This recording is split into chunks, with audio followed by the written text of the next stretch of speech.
When the Champlain Towers South came down, first responders weren't the only ones rushing to that scene. In the hours after, police responded as well, but their role took on a new meaning. Eden is back in the newsroom with the story. Nicole Calvin, Rabbi Yossi Harlig was one of the chaplains woken up in the middle of the night and told there had been a collapse.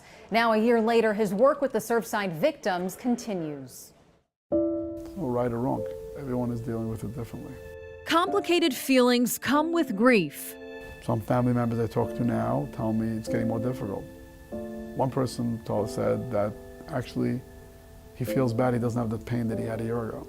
He misses that pain. Rabbi Yossi Harlig's work continues a year after the collapse of Champlain Towers South. When the tragedy is so great, there are no words you could say. There is no words. When you don't say anything, you just sit there with them and listen to them and give them a hug. They say, this person is with me.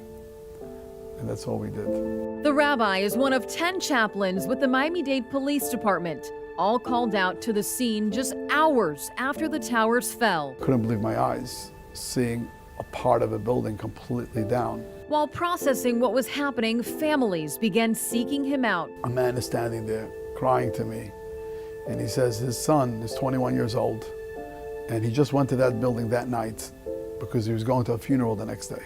And he's crying to me, my son is trapped, and my son is trapped. I want to go in and take him out. And I was just holding him and hugging him. It would be the first of 30 days at the site for Rabbi Harlig. The immense scale of the tragedy had the rabbi and all other 9 chaplains taking on a new responsibility. Your role is to be there for the police officers. That's usually only there for the police officers. Here we got involved with the families. Becoming a source of comfort and guidance for panic-stricken families, anxiously awaiting any word of their loved ones. Emotions boiled over in the first few days. Families were growing frustrated with the search, so officials made the difficult decision of bringing them to the site.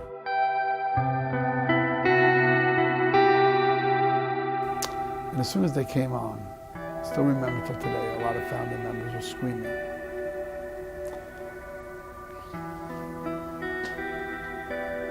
So you have to understand, the last time they spoke to the family members was the day before, right?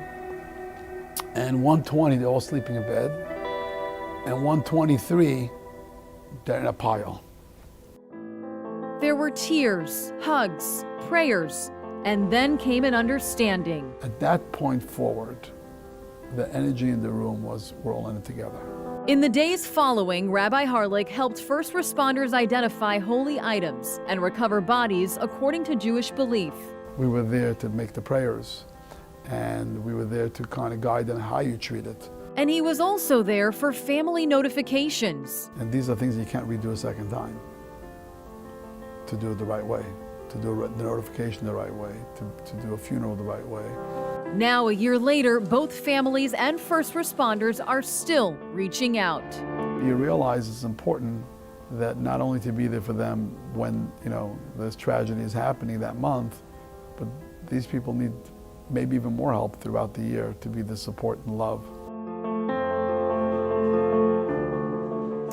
And even in the darkness of that terrible tragedy, Rabbi Harlig says he still saw beauty in people coming together to support the families in need. And though the work was tough, he remembers the thank yous that came from families who were just happy to lay their loved ones to rest. Calvin. Okay, Eden, and the First Lady, Dr. Jill Biden, will be in Surfside to help mark 1 year since the condo collapse. That event will honor victims and pay tribute to first responders, and we will bring you many more stories as the somber anniversary of the condo collapse approaches. You can look for our continuing coverage all week long.